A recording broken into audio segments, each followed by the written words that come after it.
Gingon ni Pablo sa Colosas 3:12.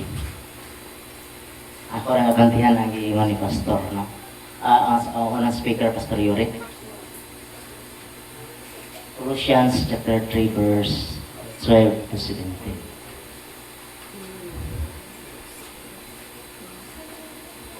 Ingon nga sa Dios kamo mga pinili, balaan og hinigugma na nisulog ninyo ang pagkamapination, pagkamapuangoron, pagkamapaugsanon, kaaghok o pailog.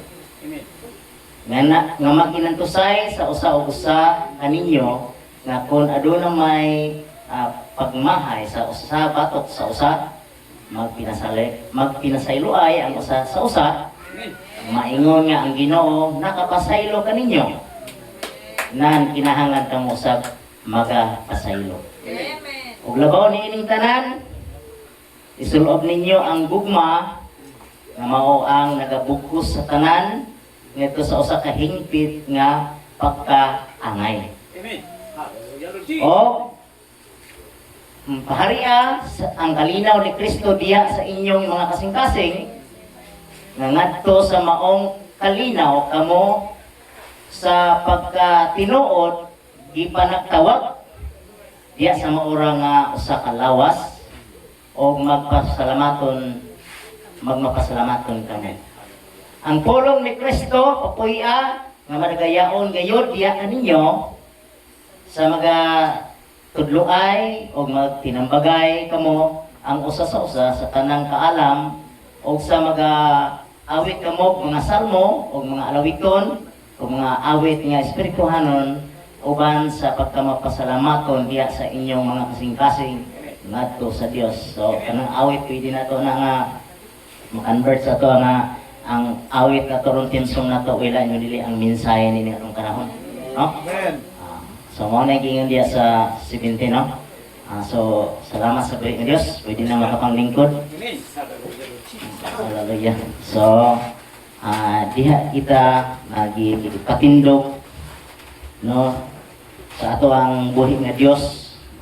Pinaagi ni ining gitawag iyahang mga pulong kay kini atong ginasundan nga pagpangalaga diya sa buhi nga Dios, mao ni siya ang gitawag og specific purpose, no? Mao ang pagpiho sa tin-aw gayud sa gitawag nga katuyuan sa Dios sa iyang mga kaanakan.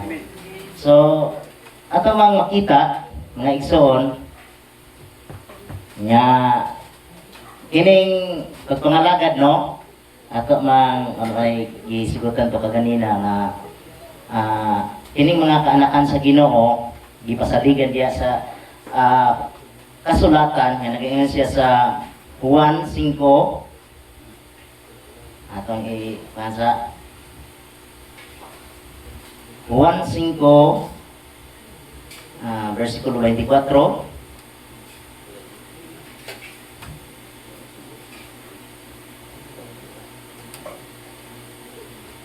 Ingon siya, sa pagkatinuod magaingon ako kaninyo nga ang magapatalingog sa akong pulong o magatuo kaniya nga nagapadala ka nako may kinabuhi nga dayon. So nindot kay ng mga pulong, ano, og siya may kinabuhi nga dayon. Siya dili pagahukman, inunuan nabalihin na siya ikan sa kamatayon ngadto sa kinabuhi. No, so muna siya ang mga kaanakan sa Ginoo. So kining pulong atong isundan, puro kita nahibalo ni ini nga kini siya dili ni siya sinulat og tao, no? Dili ni siya pulong lang og tao. Sumala sa giingon diya sa kasulatan. So ato na nakita nga naagi mo di siya ang gitawag mga pattern or hulmahan, no?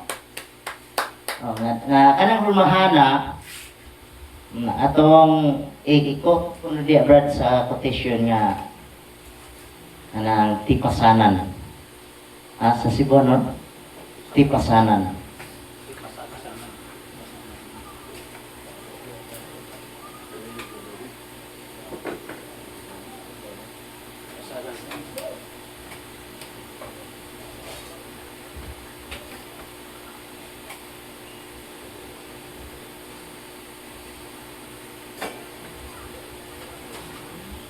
Yan siya. Kita niyo ang kalibutan o ang mga tao nagapangita kayo og usa ka diyutay kalutsan, usa ka diyutay tipasanan, usa ka diyutay lakturanan. Apan wala kayo mga lakturanan diha sa pulong sa Dios. No? Wala kayo lakturanan diha sa pulong sa Dios. Nga ni adunay usa ra kasukdanan, kinahanglan mong tabason ang imong kaugalingon aron muhaom ni ana nga sukdanan. Diha nga dili nga naninguhang tabason ang maong sukdanan aron mosibo kanimo. Hindi ito sunod, ang pattern sa Diyos, di ito sunod. Kinahanglan, buhaton ka na sa tanan. Ingon niya na din, no? Sa ito pa, wala shortcut. O bitaw nga, among ibalikan ni kay Kinisya, patuta sa mensahe bitaw nga, o gatong ibutan di ang mutuon sa punto nga ang awit sa atong mga panahon karon mao ang mensahe, no? Kita niadto ta sa gitawag nga kumbaga sa sa edukasyon algebra ato na nagiagian, no? Apan matoy gingon niya kung may kahigayon niya balikan ang ibise, pwedeng balikan. Okay na siya. Kinagitawag nga nas kasulatan, makita man na sa daghan kay written word mo na, no? Apan kon ato makita nga murag natay dapat diya nga eskapuhan. Sige ka kanina, anang pila ka ang pito ang kawalotong mao si Kristo, no? Salamat sa Ginoo nga kining hulmahana nang natagos sa kanato nga kita di ay mo'y tabason, no? Para muhaon sa mga hulmahan. Ingon lang niya na namin sa kay og importante nga ningon na ang madalag na nga step higher, no? Kung dalalitan na kanang gihatang mga partiha mga igsoon nga gipakita sa Ginoo nga sa ato ang pagpadayon sa pagpangalagad nga ingon niya paabot, di ba paabot man ta nga iyatang balikan, no? So di siya mabalik og dili gid mahimong mahimpit, no? Ang iyang mga bahin sa iyang lawas sa mga igsoon. Pero ang atong manalagna, mga igsoon, ato na nakita nga og unsa katong mga bahin matutang yung Pastor Yuri, katong mga bahin sa una nga mga pagtudlo, no? Na dili makabalik sa kasulatan, iyan ang i-arrange gihan-ay niya, no? Sa atong manalagna mga igsoon. Gihan-ay na niya. So mo na nga kining maong mensahe mga igsoon nga dili gyud pwede nga muna gingon niya murag natay mula tuta, no? Kaya panalitan nanda ta sa pailog. Kan magikinala ng pailog. Kunya murag gusto ra kang lakturan nimo ng pila ka buok kay mo ditso ka dito sa divine love. Dili gid pwede. No? Kaya diya sa tulong wala magyoy. Ano? Way lakturanan. Amen. Hallelujah. Way lakturanan kay dili man ta may mong hingpit or hingkod sa gisgutan ko kanina, mature, no? O panalitan ay nakulang. Kung atong basahon na diya, ako makulangan kag usa. Basta to? Technically, you lose everything. Igo, ilaw na. Mawala ni mo ng tanan. Kung nato pa diya, nga, igo lamang ka makakita sa dool. Kung naroon yung sa makulang niya na. Ang ang mensahe din atong panahon ng mga igsoon, iya kita gipaagi diya sa gitawag nga gihan-ay nga pamaagi, no, nga diha kita. So mo na sa atong scripture nga isaluhan nga matud pang apostol, balikan nato to, no? Pablo nga Colossus 3, no?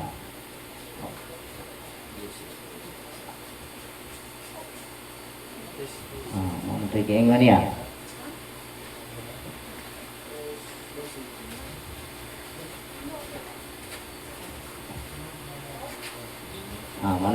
nag-ingon nga sa Dios kamo mga pinili balaan og hinigugma na nisulob ninyo ang pagkamabination, pagkamapuangoron, pagkamakaugsanon, kaagop o pailog. No? Amen. Ay, kanang mga bahina mga igsoon o naay makulang ka anak. Anang pag-ingon niya sa 1.5, nakita nakalabang nagikan sa kamatayon. Ngadto sa kinabuhi. Pero baka na nga pattern, no? Ining pattern nga the stature of perfect man, diya sa mensahe, mga igsoon nga, may atong ipangayo sa Ginoo. Nakita iyang, anang ito, ang kumplituhan ni anak. No? Ipangayo nato na sa Ginoo. Kaya kining ato ang matutag ito, sige, dapat aling buka nato nga, ang katong mga pulong, nagiwali ni Apostol Pablo, dili ito siya mismo gikan sa iyang kaugalingon. No? Kung diligigan ka to sa Diyos nga gikahatag kanila.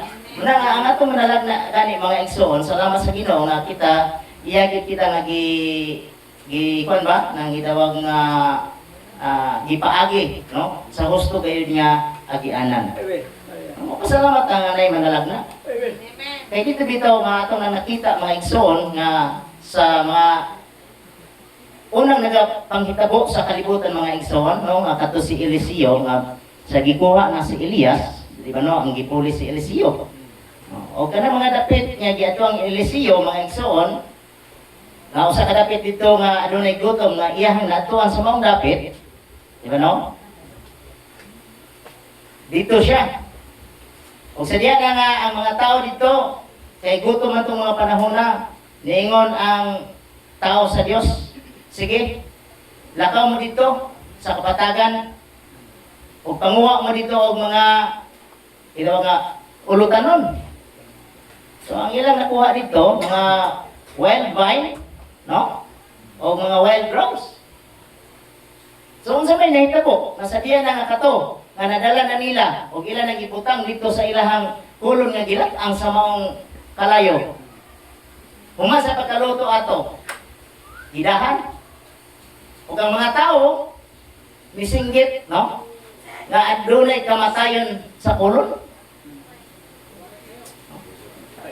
Ningon mga tao, tao sa Dios, anay kamatayon nining kulon. So, kinsay tao ato sa Dios nitong panahon na? Ha? Eliseo, no? Muna ang matuto nga kung atong atrasan na ang Elias atong panahon, mauna si Brother Branham sa atong mga adlaw. No, nga nagahanay nining mensahe gikan sa EBC paingon sa algebra. Oh, og mo na gingon niya, lami ginang ipadapin ng mga subject nga controversial sa maniining mga okasyon no. Oh, kaya nga to ang daloy, ang flowing sa gidawag nga kalipay nato sa pagdawat nining pulong nga continue, di ba no? Kung sa gingon dito sa tao sa Dios, o pagkuha mo og harina. So ano pa ang harina? Ato na nakita kung ato itipo, galamon siya tinapay, no? Nga mao si Kristo, nagatipo kang Kristo. So sa mga ito po, sa diyan na ibutangan og harina katong mao ra tong utanuna. Gikan sa kamatayon, nilabang sa kinabuhi. No? Kaya niyo naman siya, o sige, sanduki sila. Kaya kana, dili na makadaot nila. Muna nga ang pulong, katong mga wild nga mga word, makamatay din na siya. Di ba no? Apan kung atong matutas tao sa Dios nga, kapuha dito harina, nga nagatipo kang Kristo, ang pulong, dili ginadapat nga sagulan o libadura. No? Eh sama na siya sa wild nga utanon nga makamatay. Praise the Lord. Praise God, hallelujah. Ingon na no, salamat sa Ginoo no kay mo kay ning gidawag nga mensahe ning katapusan sa kapanahonan, kita matud pa diha nga pagamay gyud. Diha pila naman diha sa katuig diha sa kaigangan pero wala ka gyud ni desisyon yung mingon niya, Brad, ato tagsuba. Wala na po kung may nga open sa ninyo, Juan. i-draw ra sige sa pulong. No? Kaya kini pagdawat og bautismo, mga igsoon dili man ingon nga ingon ra sa paglugod sa buling. Di ba? Oh, dili man ingon. Sige. Ato na dito wa man problema. Hakot-hakoton ta mo. Para nga mabautismoan yun mo. Unsa man membrohan ay? Dili man. So wala gyud may magakabalaka diya sa kaigan diya man sa Brother Allen. Uyog mo mi. Oh. Ano gyud niya o gika ordain gyud o gika tatagaran yung daan nga makakita nining mensahe Yes, no? amen. Oh. Wala rason. Nga dili mo ingon siya nga nasabtan ako brad ang mensahe. Oh. Sa diya kita ang iyon ako sa minahitabo. No, og ni Felipe. Asa nakasapot, sa nakasapot ng iyon ako. Oh, na may tubig. Napugay tab dito sa church. Kung nasabtan nila yung mensahe, oh, brad na may tab. Oh, pwede ra. Pwede na. Oh, di ba no? Ay, wala na kay kita nagatuot ani ning mensahe ang bride ministry mga igsoon matud ba nga dili man ngayong kadaghanay. Di man gitawag nga quantity. Quality man, no? Ang gikinahanglan mga igsoon. Salamat sa Ginoo no nga kita nga dapat yun nga muhaom kita nining gitawag nga hulmahan. Ha? Muhaom kita nining hulmahan. So kining pagtulon sa gitawag nga ug arita sa kanang gitawag nga ang edukasyon. Naman tayo maestra ring kauban o nga elementary imuhang tudluan labi na grade 1. Magsukod yung kas ibisi.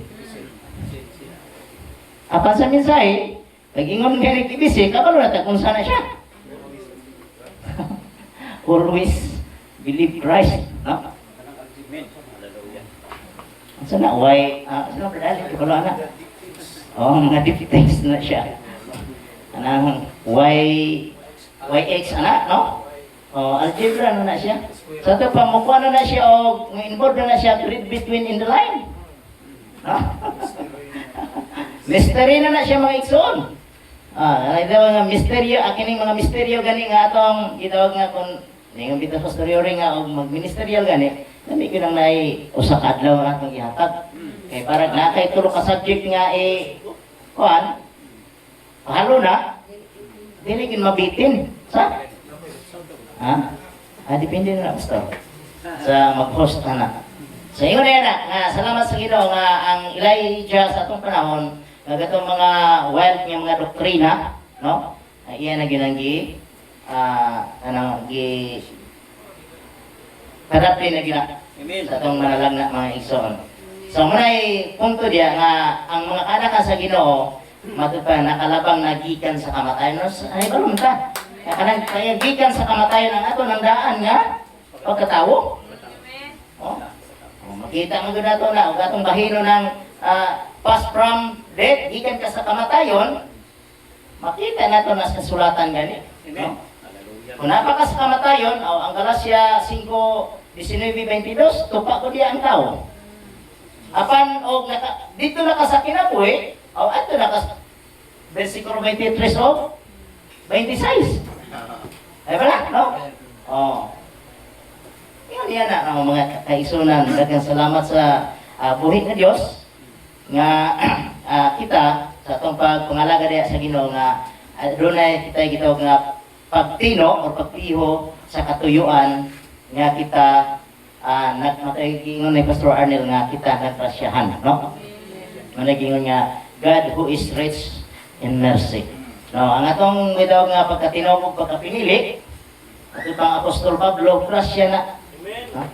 Grasya na dili na kaingon nga ato kan siyang paningkamutan, no? Aron mahimo ang pinili, no sir. Wala na alang sa ato ang gitawag nga pagtuo mga igsoon. Nga ingon lang niya na nga importante din sa ato nga ang word, no, nga dili gyud masagulan o gitawag nga igpapatubo. Kaya mo na giingon niya diri sa 1 John 5:11, 13. Iagian naman ni kaganina. 1 John 5:11 natos 13. Brad?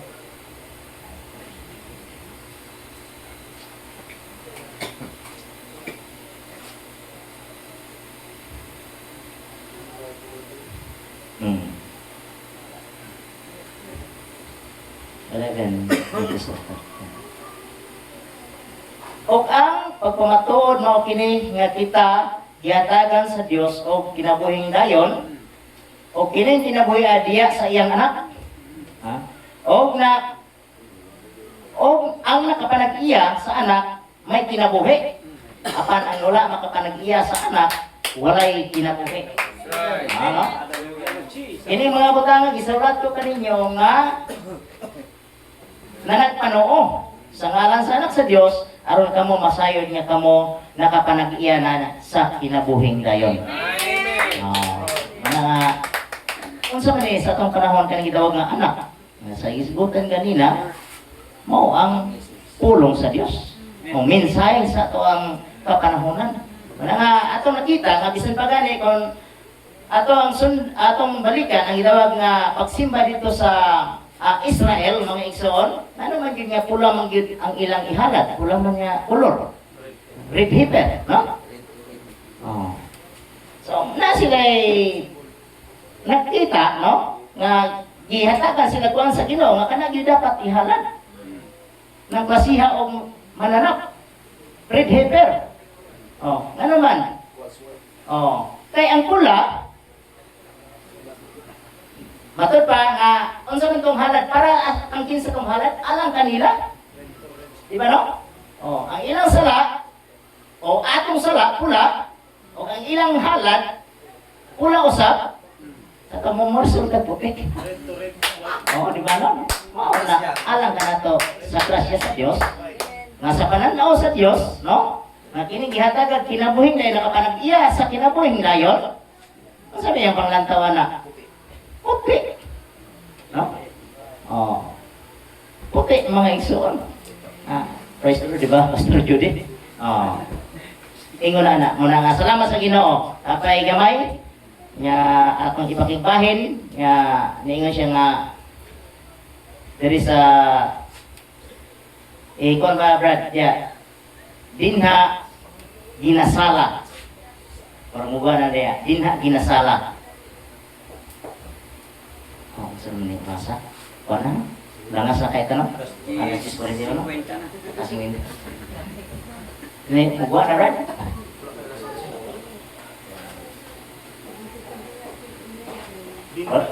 Oh. Dinha ginasala ang inyong, dinha ginasala ang inyong. Okay. Yan siya, Dre.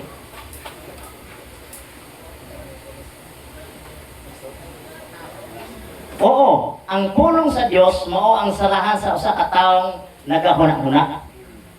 Ha? Ito pa. Si bisan kinsa man nasayod ni anak, dinha ginasala ang inyong kalag sa pulong sa Dios. O ginapahimo niini pag nagaagi kanimo kamo sa iya sa Dios nga pangsala no. Pag nagaagi ang tawong nagahuna-huna diya sa salaan sa Dios, nagahatag kini kaniya og panilaw nga iya sa taong balaan. Di ang Kristohanon mga igsoon, ang sa dito nga thinking man's filter, wala kita ilain nga salahan. No? Sa ato ang mga huna-huna, kundi kining kasulatan. No? O niya siya nga, gusto ka na, panag-agi ka mo sa salahan sa Dios. Kung ingon ni anak, ang inyong panilaw, maoy panilaw na sa usa ka taong balaan. Nagapahimo kini o panilaw nga iya sa tao nga matarong. Siguradong okay raang maong sinultihan. Karon makita nato kung giunsa kini pagbuhat kaniadto sa diya nga sa usa ka tipo dito sa Israel, mo ni siya giingon niya diya, para lamang sa congregation sa Israel kana ang hinungdan sa pagsulti ni karon nga kun ang mga ministro aduna may dili na uyunan sa bisan unsa man nga nasulti para man kini sa akong kongregasyon, naging niya nga ginahatag sa Ginoo kanako. Gato nang makita diya mo nay punto diya. No nga ato pa niya himatik diya sa Exodus 19, gusto ko nga basa sa abante Brad. Sa nakasala kaniadto ang Israel, una mikuha sila og usa ka dumalagan nga baka nga mapula, so mao na nang puntuha. No? Mao na nang puntuha. Hallelujah, Lord Jesus. Nga wala pa sukat nga manaay og yugo sa liog niini, so wala pa gyud makatrabaho, di pa hago, no? Nagapasabot nga kana wala pa gayud kini sukad na kayugo uban sa bisan unsa man. O kinahanglan nga pula kini, ang pula nga kolor, mao usa ka kolor sa pagpasiguli. So na di meaning, no? Ang dugo ni Kristo pula, no, aron mapasiguli, no? Mapasiguli dia sa ang iyang siya mapasiguli dia sa kalibutan sa manato sa gi-explain kanina ni Pastor Arnel nga ang sala nato siya ang ni take over mga ingson kabalo mo nasayod nga ang siyensya niya na pag makuha ka og pula og mo tan-aw pinaagi sa pula ngadto sa pula puti na kini. Mo na siya ang gidawag nga mo na siya isalahan sa tao nga nagahuna-huna. Unsa may salahan niya nato, mo gid ang pulong sa Dios. Muna nga wala gyud makasimang, no? Wala gyud makaingon nga mo iskapo ko rin nakita. Kay mo simang mo likay akong likayan di pila ka ang kaya mo ritso lagi ko dito di gid pwede. No? Nangasalamat sa Ginoo nga ang tanang mga butang, no? ang Dios nagahatag gyud pamaagi, no? Mga igsoon alang sa iyang mga anak, mga kaanakan. So, daghang salamat ni David sa kagabihan, Pastor Toto. Hallelujah. Ako makita, kamay, ito dito, ganito lang. Kulay mahig-mahig. Mabili mo,